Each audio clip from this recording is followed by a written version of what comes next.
Ok, gente, voltamos ao nosso bate-papo com o Geraldo Câmara de hoje, conversando com Enio Lins, esse jornalista, esse homem, esse chargista maravilhoso, é chargista mesmo, chargista maravilhoso. E eu até começo o segundo bloco perguntando a ele, já fez a charge do governador, já fez alguma? Não, ainda não. O Enio Lins, que não é, Não. não estando secretário, já fez algumas. Já fez agora, depois de secretário? Não, ainda não, até ainda porque não. eu estou afastado, não é, da atividade. Você não pode de chargista. fazer, né? Não, Mas- vou fazer, vou voltar a fazer tem de que forma fazer. autônoma, Isso. não é, a partir de um determinado momento que eu ainda não sei precisar. Também não estou com muita pressa nisso, não. Estou mais Certo. curtindo umas férias Aham. nesse momento, né, depois de interrompido o trabalho É claro, na Gazeta de claro, Alagoas. claro. De quem eu agradeço a diretoria da Gazeta. Perfeito. Nós tivemos, mas eu não pude continuar na Gazeta em Certo. função da atividade Claro. agora pública, né, que ocupa todo o tempo. Então, a charge vai esperar um pouco, eu vou voltar a desenhar daqui a algumas semanas, Mas mexe provavelmente. com você, não mexe? Mexe sim, mexe. Então eu tenho que primeiro me ambientar na nova função, que é o prioritário. Perfeito. Né? Prioritário não só por ser uma função nova, mas por ser uma função pública. Perfeito. Não é? Então é algo em que eu tenho que dedicar todo o tempo para aprender, porque a gente aprende. Com certeza, não é? todo dia. Apesar de eventualmente se ter passado por um cargo ou outro semelhante, mas cada posto é diferente, cada tempo é diferente, o desafio é diferente a cada momento. Então eu tenho que aprender as coisas como elas são na função da Secretaria de Estado da Comunicação. Não é? Então temos um mês e alguns dias de atuação e temos muito que aprender. A vida tem muito que ensinar ainda, tem que ficar muito atento a todos esses momentos. Então verdade. o centro é aí. Verdade. O Enio, eu tenho observado, isso é uma observação pessoal. Eu acho que os velhos cabelos brancos que a gente adquire não são à toa. A gente vai tendo experiência. Eu não tenho nenhum. Você não tem Cabelo nenhum. branco, É verdade, é verdade. Mas isso também é experiência. Mas vão nos dando assim uma experiência de avaliações. A gente consegue já ter o feeling do que pode acontecer, do que não pode acontecer. Esse primeiro mês de governo nos mostrou um equilíbrio do governador que eu confesso a você que não esperava que fosse dessa maneira. Ele tem sido equilibrado na escolha do secretariado, ele tem sido equilibrado na nomeação dos comissionados sem pressa, fazendo as coisas a seu tempo. Eu acho que ele tem sido equilibrado em determinadas ações que já começam a aparecer. É um bom sinal isso para o povo alagoano? É um bom sinal. A opção do governador Renan Filho e da equipe de governo de montar a estrutura de governo dentro do governo e não antes de tomar posse, ela é uma novidade em Alagoas. Ela traz naturalmente a quem está acostumado com o sistema antigo um certo susto, né? Porque, olha, já temos 30 dias e não estão todos os cargos comissionados nomeados. Mas não estão nomeados ainda todos os cargos comissionados, porque o processo de estudo para a ocupação desses cargos comissionados, ele se deu exatamente de acordo com a realidade encontrada em cada secretaria, em cada órgão. Perfeitamente. Porque uma coisa é a equipe de transição, ela tem acesso a dados que são frios, Claro. né? Números, Claro. informações que ajudam a compor a realidade que você vai encontrar. Mas a realidade é muito mais rica, a realidade é muito mais complexa. E quando você chega no órgão, quando você chega numa secretaria ou numa empresa pública, aí é que se vê exatamente quais são as necessidades e quais são as demandas principais daquele órgão. Não tenha dúvida. Nessa circunstância é que começa-se a montar a equipe, procurando, não se trata do melhor nome, do pior nome, não é isso. São dos nomes mais adequados para aquele problema que foi identificado. Exatamente. E o problema passou a ser identificado no momento da posse, no momento seguinte à posse. E o dia seguinte ao 1º de janeiro, no dia 2 de janeiro, foi que todo mundo, todos os secretários nomeados, todas as secretárias nomeadas, todos os diretores de órgão nomeados, puderam conhecer mais detalhadamente o que é que iam gerir. E aí, bom, aqui fica mais indicado fulano, aqui fica mais indicado cicrano. Perfeito isso. Né? Sem nenhum veto de ordem política, de ordem ideológica, nem nada que possa desqualificar quem eventualmente saiu ou mesmo alguns que possam ter sido nomeados e uma vez chegando lá, disse, eita, mas não é o mais indicado para aquilo ali. Então vamos fazer rapidamente a transição. Perfeitamente. Né? A troca daquilo ali, a permuta daquilo ali, em função dessa busca do nome mais adequado tecnicamente para resolver o problema identificado. Exatamente. A partir do momento que você chega no Como governo já está do Estado. havendo o caso de pessoas que pertenceram ao outro governo e que estão continuando, que é o caso do Franklin, por exemplo. Exatamente. Não é? Exatamente. Quer dizer, o governador é equilibrado. Há um equilíbrio. Há um equilíbrio. Isso é muito importante. Né? Há uma mesclagem entre os que chegam e aqueles que permanecem em determinados postos exatamente em função da produtividade, em função de estarem adequados, que não é nenhum demérito a quem sai. Quem sai não é porque esteja ruim ou que tenha cometido qualquer erro. Trata-se de um problema de adequação ao estilo de governo, às metas de governo, é o tipo de problema novo que se apresenta. Por isso que há esse processo, que é um processo que ele não é nem é rápido nem é demorado, ele é o necessário a dar resposta dentro dessa nova fórmula de organização, que é exatamente organizar conhecendo os problemas. Muito bem. Existe hoje já um problema em ebulição, que eu até, numa análise assim muito rápida, digo, eu acho que o governador está certo, eu acho que é por aí, eu acho que buscar a política público-privada é uma das grandes soluções do Brasil moderno. E ele está buscando para casal. Eu queria que você falasse um pouquinho sobre isso, se puder. Olha, todo órgão público que presta um serviço público de primeira necessidade, no Brasil hoje, ele passa, já há alguns anos, por uma série de problemas de estrangulamento.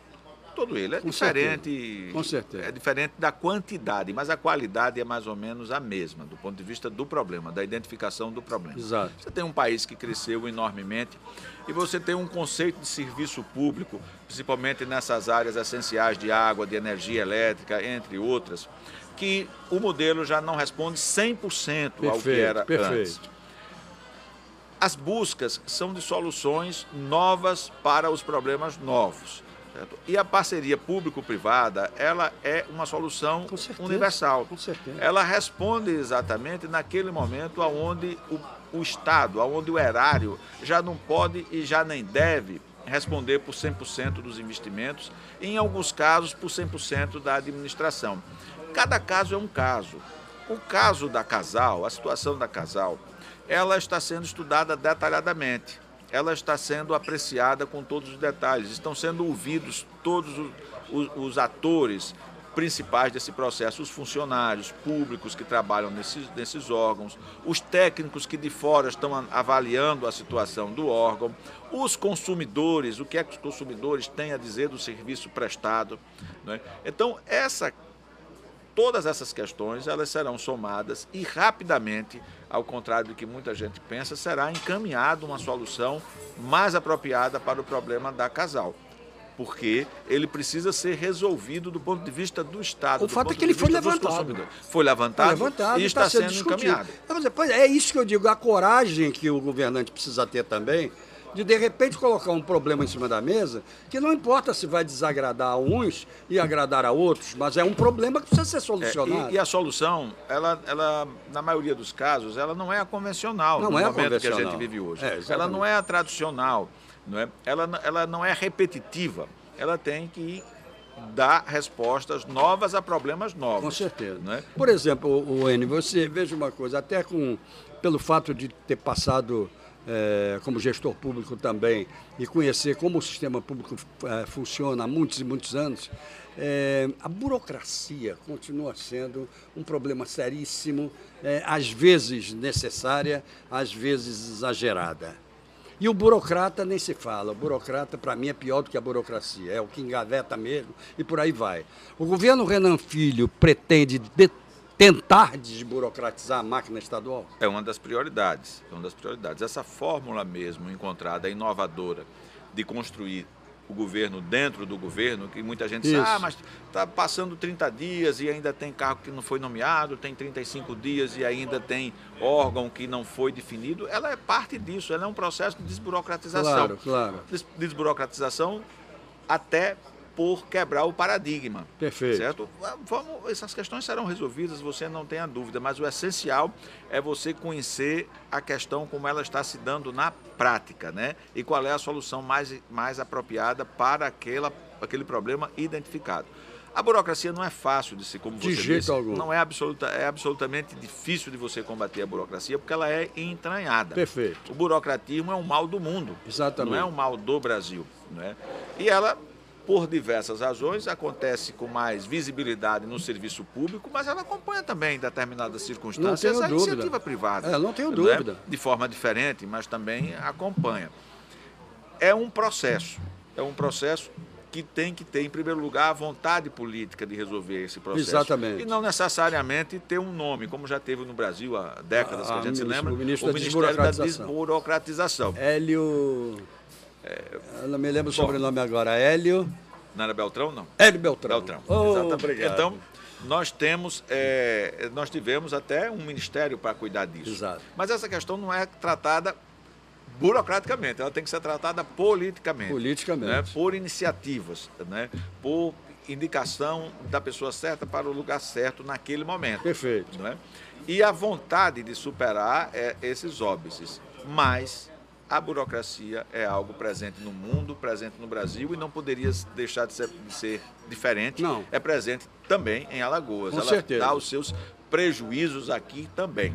Eu não tenho a menor dúvida, não, que inclusive você vê o seguinte, você já começa por... o governador, por exemplo, não pode resolver o problema da lei de licitações.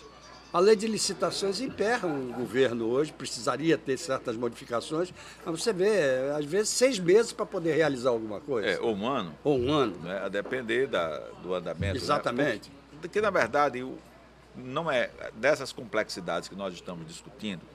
Uma das coisas que termina tendo um efeito contrário são as medidas legais, as medidas que criam procedimentos para evitar e dificultar a falcatrua num determinado tipo de ação governamental.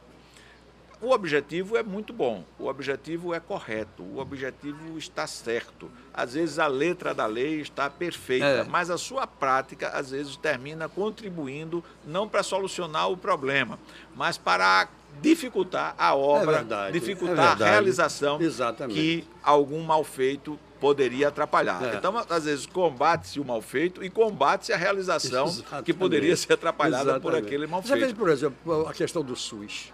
O SUS é perfeito na sua concepção. Na sua concepção é perfeito. Agora, veja como estão os municípios, o próprio Estado, etc. Por quê? Porque um dos não comparece dentro da perfeição. E aí? A própria questão de obra. De obra. Aí você tem uma obra, né, a obra está lá se arrastando, você está demorada, e mais das vezes tem a medida judicial de interromper a obra. Exatamente. A pergunta é, será que a medida de interromper a obra é a mais eficiente? Quer dizer, você interrompe a obra não é retomada. É verdade. A empresa, se agiu certo ou se agiu errada, mas às vezes não suporta a interrupção da obra, quebra, fale, a obra fica inacabada, ficam as pontes faltando pista para chegar nas pontes, ou falta ponte onde a pista chegou. E muitas vezes essas interrupções elas poderiam ser resolvidas de outra forma. Exatamente. Né? Então, a própria lei de licitações, elas também às vezes poderíamos trabalhar de forma mais ágil, preservando o espírito da lei. Qual é o espírito da lei? Evitar qualquer falcatrua, qualquer beneficiamento em qualquer obra pública, em qualquer contratação pública, que às vezes não é obra, né? Na área de comunicação, por exemplo, não é obra, é uma realização, uma prestação de um serviço. É importante tomar cuidado, super importante. Se não tomar cuidado, a gente já viu que dá em grandes prejuízos para o poder público, para o erário. Eu tenho certeza Mas é preciso ser mais ágil, ser mais prático. Mais ágil. Eu tenho certeza de que o meu público telespectador adorou essa entrevista. Porque ele conheceu um pouco mais do que tem que ser a personalidade de um secretário de comunicação. Secretário de comunicação não é só chegar lá e dizer assim, agora eu vou fazer uma mídia, vou fazer isso, eu vou discutir com o veículo o preço da mídia. Não, não é nada disso, gente. Secretário de comunicação é isso, é conhecer de tudo, é entender todo um processo para poder estar à frente. Muitas vezes o secretário de comunicação é também porta-voz. Por quê? Porque ele está atento a tudo.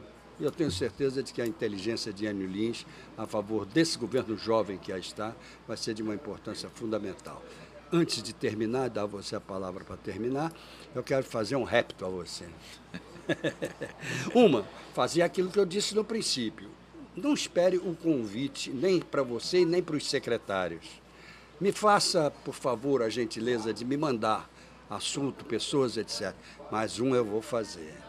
Eu quero entrevistar o nosso governador no bate-papo e depois você monta um belo almoçando com a notícia lá no Palácio e a gente faz. Muito bem. Tá bem? Vou conduzir o repto ao governador imediatamente. Tá, serei o portador, né? O portador. Só, né? Dizer, olha, chefe, o Geraldo está lhe desafiando.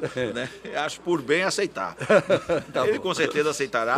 Eu só faço a ressalva que são momentos de agenda muito complicados. Claro. E né? eu entendo isso. Não é E eu muito tenho atribulados. também a limitação de fazer na quarta-feira o bate-papo e na quinta o almoçando. Quer dizer, a gente precisa... Mas pode ter certeza que será aceito. O desafio será aceito. Muito obrigado. Não é? Pelo que a gente conhece do governador Renan Filho, ele estará presente e com todo prazer. O que tem-se que ajustar É a agenda. são as agendas. Com certeza. Né? A sua agenda com a agenda Com dele. certeza. E aí vamos cuidar disso sem pressa, né? Mas também sem muito descanso. Né? Isso, a gente chega lá. A gente chega lá. Um abraço, meu amigo, e muito obrigado agradeço. por ter vindo a esse programa. Geraldo, eu que agradeço a sua atenção e agradeço aos telespectadores pela paciência. Agora, por favor, não nos deixe muito distantes das charges, não, que elas fazem falta. Obrigado a vocês também que estiveram conosco e até amanhã, se Deus quiser, com mais um bate-papo com o Geraldo Câmara. Ele mandou dizer que quer, então nosso encontro de amanhã está marcado. Obrigado, gente.